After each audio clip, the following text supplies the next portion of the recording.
Hey guys, what's up? It's Charlie here, and today we're going to be looking at 10 mistakes you make every day. There are some things we've done all our lives, and because we've been doing them one way for so long, we just assume that it's the best or correct way. Well, this video shows the real best or correct ways to do everyday things, and I'm sure you'll learn something amazing from this list. So be sure to like the video and subscribe, and comment I subscribed and I'll try to reply. So, coming in at number 10, we have washing your hair. Showers are great, they help keep you clean and smelling fresh. So how could there be such a thing as too many showers? Well, have you ever noticed your hair is kind of greasy after showering with shampoo twice a day? Surely doing this would make your hair as clean as possible, right? Wrong. You should actually wash your hair every 2 days at the most, not every day and definitely not twice a day. If you use shampoo to wash your hair too much, then you're removing the sebum in your hair. Sebum is an oil that your body produces, and it produces the exact right amount. But if you keep washing this oil off, your body won't be able to keep up and will produce too much oil, making your hair greasy. So wash your hair, just don't do it too much. Next up we have lid coasters. Have you ever been drinking from a disposable cup and used a coaster? Or maybe you didn't have a coaster and had to put your drink down, creating a lot of drink rings all over your table. Well, what if I told you there's a way to make you not require a coaster and not create coffee rings on your desk, and it's built right into your cup. Disposable cup lids are actually supposed to be used as coasters. All you have to do is take the lid off your cup and it will fit perfectly on the base of the cup. Don't believe me? Well, the patent design sketch for the original disposable cup included this feature, and the use of the lid as a coaster was one of the main features of the cups when they were first introduced. So now you can enjoy your drink without your mum getting annoyed that you've made rings all over the table. Next up we have parking brake. When you park up, you likely press down the button on your parking brake. And if you ever catch your friend not pressing down this button, you likely cringe when you hear that nasty gear crunching sound, and probably scold them for damaging their car. Well, it turns out that while this noise may not be nice, it isn't bad after all. The noise you hear is just the braking system working as intended, and you're not damaging your car by not pressing down this button. The button simply cancels out the noise, so it's nicer for you to hear.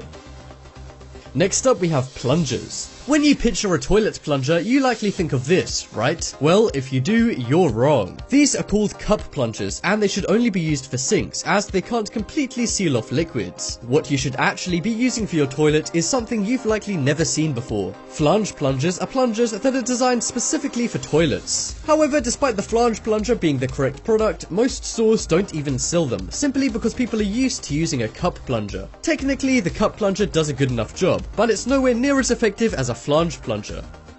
Next up we have germ catching. Nobody likes getting sick, so it's important that we protect our friends and colleagues from receiving our germs by catching them. But the way most people catch germs actually makes it more likely for the people around them to catch them. You likely cover your mouth with your hand when you cough and your nose with your hand when you sneeze, but this actually makes the people around you more susceptible to catching your germs. Your hands touch everything from door handles to other people's hands, and sometimes even shared food and drink. What you should actually do is use your elbow to cover your mouth and nose to prevent germs spreading, because your elbow likely won't touch anywhere.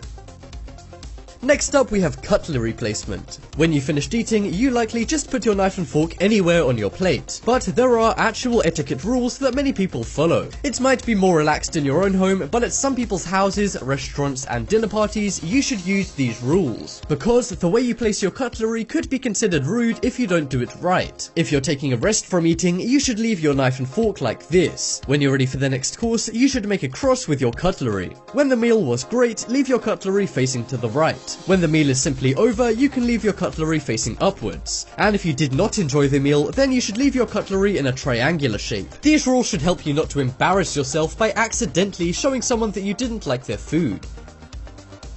Next up we have steering wheel position. You've probably heard of the steering wheel hand position of 10 and 2, mirroring 10 and 2 on a clock face, and the chances are you or your parents use it. Well, the 10 and 2 steering wheel hand position is not only outdated, but also dangerous. People used to use the 10 and 2 position to help them steer easier, but now most cars have power steering, so this is no longer needed. And because the airbags in the steering wheel are inside the areas where 10 and 2 are, those driving at 10 and 2 can break their arms or kill themselves themselves with their arms if their airbags go off when their hands are at 10 and 2. What you should actually do is use 9 and 3, which is basically placing your hands in the middle of the steering wheel on both sides. This position is much safer and usually more comfortable.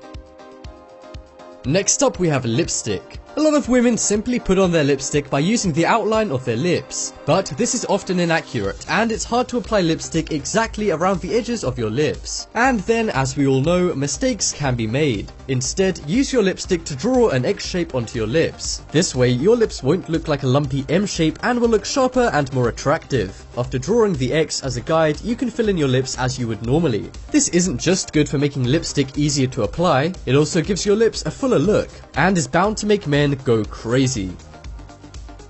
Next up we have soda straw. Have you ever put a straw in your can of soda but the carbonated drink makes it float to the top? This can be really annoying, but there's a simple fix to it, and it involves a hidden design feature built right into the can. Instead of just putting the straw into the can of drink, simply pull the tab you use to open the drink around so it covers the hole in the can, and then insert the straw through the hole. And just like that, the tab will keep the straw in place and stop it from floating to the top. The designers of modern drinks cans made this one of the main design features of the can, but they didn't include any text to point this out, so most people don't even know about this trick.